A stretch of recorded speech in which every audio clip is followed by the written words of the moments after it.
الله الرحمن الرحيم الحمد لله رب العالمين والصلاة والسلام على أشرف المرسلين سيدنا محمد وعلى آله وصحبه أجمعين.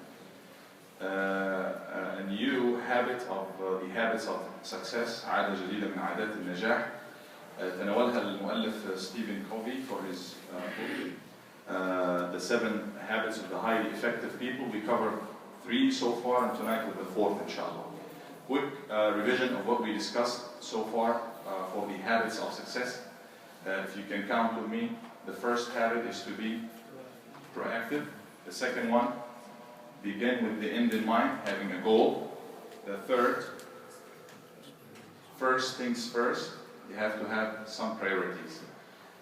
So in the first one, he is talking about, in the first three of them, he is talking about the approach of the person. First one is being proactive. You have to take everything seriously and take responsibility and be a hard worker. Number 2 is have some kind of vision before you start doing the action, which is like to plan for a certain goal. You should be shooting for something. The third one, now as you begin working, how to work, put first things first. You have to start with the most important things. Number 4 for tonight, you're not going to be alone. You could be a hard worker, working very proactively. You could have a goal. You could have a strategy for doing things or priorities somehow, but all of these could work if you are by yourself. But what if you are living with others? And this will be the case of everybody. How should you deal with others? Think win-win. This is the habit that we will discuss tonight. Think win-win. Or in other words, al-manfa'a lil-jamia'. So, when you deal with others, يعني in Arabic, بالبلدي خد ودي. You have to have this kind of two-way thinking. What does this refer to? We will discuss it from a theoretical point of view and then from a practical point of view or Islamic point of view. We could look at life at from different perspectives or from different angles. You could look at life as a competition where it is like a piece of cake. كأنها كعكة إذا أخذ إنسان منها قطعة فالواقع أن الكعكة تنقص. It's like a piece of cake and you look at everybody, if they take something of it, if somebody takes part of it, it decreases. That means my share will go less. So if this is the approach that you are adopting, you will be competing with everybody. You will have some internal and external, competition, negative kind of competition. But you could also look at it from a different perspective, from another perspective. You could look at it as a game. Not as a game, somebody should win and somebody should lose. It's going to be one winner, and for this one to win, the other one should lose. This is a negative way of looking at it. You could look at it as a game where how much fun everybody will get. We can both get some kind of fun from this game. So, being or thinking win-win or having this kind of mentality will involve three things. He's talking about integrity and maturity and abundance of mentality. What does these 3 things refer to? Integrity, you should be straightforward, clear about what do you want, what do you need, and you should be true with yourself. Like you are clear with yourself, you are confident, you know what you want. Number 2, you have maturity. You have to also understand those who are mature, they will recognize not only, number 1, what do they want, they will recognize what others want. They would look at the needs of others. They would look at what do they want and what do the others want. Talking about husband and wife. I want her all the time to do what I want and to do everything for me. But, she will have a different view. So, looking only at your view, without caring for her views, you'll be lacking this kind of maturity. You have to be mature enough to think with your mind, from your perspective and from the perspective of the other person as well. And number 3, abundance of mentality, to understand that life is not just like a piece of cake and everybody, if somebody takes something, it's going to decrease. No, it's going to be sufficient for all. We can all come to an agreement. It's never a problem to negotiate things and to make others happy also. Not a problem. It's not a problem, or there's no problem in striking a balance, in splitting our differences, not only to win 100% and make the others lose 100%. And he's talking, about so many other points. But let's talk about how is this Islamic, how from an Islamic perspective.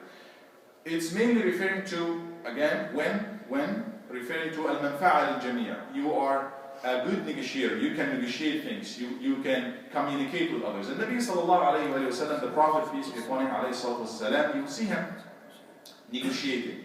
You will see him thinking, what does he need and what does the others need as well. So in the case of Sulh al-Hudaybiyah, for example, he is discussing with Suhail ibn Amr, the representative of Quraysh. And Quraysh, they are looking at something, which is, we don't want you to come and make Umrah. We want to look like we are the dominant of the house and everything. And Nabi sallallahu alayhi wa sallam want to make Umrah and want to, get to Al-Kaaba. So they kept, negotiations kept coming back and forth. At the end of the day, they agreed on something.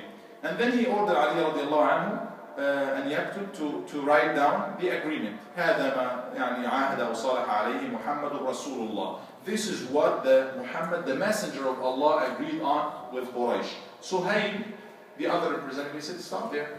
1 second. We do not accept you as a messenger of Allah. Because if we accept you as the messenger of Allah, that would be, we don't believe in that. And Nabi sallallahu alayhi wa sallam, he said, أنا رسول الله وإن كذبتموني. I am the messenger of Allah, even if you don't believe in that. فَمْحُوهَا يَا عَلِي. Erase it, Ya Ali. Erase it. For somebody who could be a one-way minded, he will say, no, I am the messenger of Allah. It could actually, for some other person who is having a good intention and everything, it could mean like a kufr. You erase the name of Rasulullah, being a messenger of Allah, you are rejecting him. No, I'm not rejecting him. I'm just trying to negotiate something, trying to give this person something that will be happy with without losing my goal. Like, the goal of the Nabi sallallahu alayhi wa sallam is to make peace, to have a peace treaty, and to make everything. Yes, Umrah will be delayed to the next year. This is what they asked him. But there is nothing wrong with that as long as we will sign a peace treaty that everybody will respect each other and so many other things. And he even accepted some other conditions that look unfair. The point here is think win-win. Give him something. Quraysh is looking for what? He's looking for dunya. He's looking for no. You cannot just come like this with no permission. You have to go back. There is no point at all other than Quraysh trying to pose themselves and trying to show that they still have control over the house. Well, let them take that, fine, as long as we will have this treaty. Ali refused to write down, but the Nabi, to erase it, but the Nabi sallallahu alaihi wasallam, the Prophet, he erased it himself.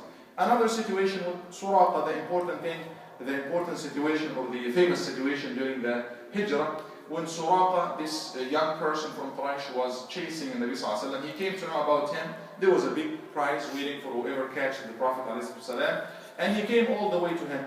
And obviously, the Nabi sallallahu alaihi wasallam did everything that's possible to protect himself and to. But this man managed to come to him. Here, Allah subhanahu wa ta'ala will do his work.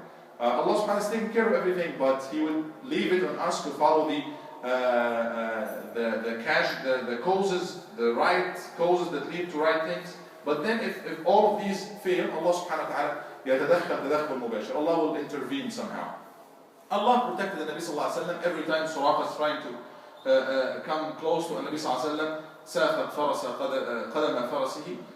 The feet, the legs of his horse will go down and will sink on earth on the sand. So obviously he is losing. But and the Nabi sallallahu alaihi wasallam could have threatened him or something. Go back, or otherwise you will die. No, he didn't do nothing of that. He tried to give him something. ارجع ولك سوار الكسرى. Go back, and I promise you, you will get the bracelets of Kisra. He is trying to make him go home happy with something in his hand, and that's what happened. He went home and he tried. He was telling everybody who was coming from this way, أنا كفيتكم هذا الطريق. I'm coming back from this way, and there's nobody in here. So Nabi sallallahu alaihi wasallam gave him something. So let's have this kind of two-way thinking, and instead, or rather than just sticking to one idea, even if it's right. You don't have to compromise what's right, but you should be able to communicate with others. You should be able to think win-win. You should be able to make the other person, even if this person is an enemy, happy even with whatever they are looking for, as long as it does not affect you much. So hitting this balance or striking this balance is one of the habits of success. Successful people. Successful people will always manage to deal with others. ياخد ويدي, to consider things, to negotiate things, and they will never fail to find solutions. They will never stick just to their mentality, and this is what I believe in, because that's actually will lead to فشل or failure. نسأل الله تبارك وتعالى أن يجعلنا وإياكم من الناجحين والفالحين في الدنيا والآخرة. May Allah make us successful in this life and in the hereafter. جزاكم الله خيرا.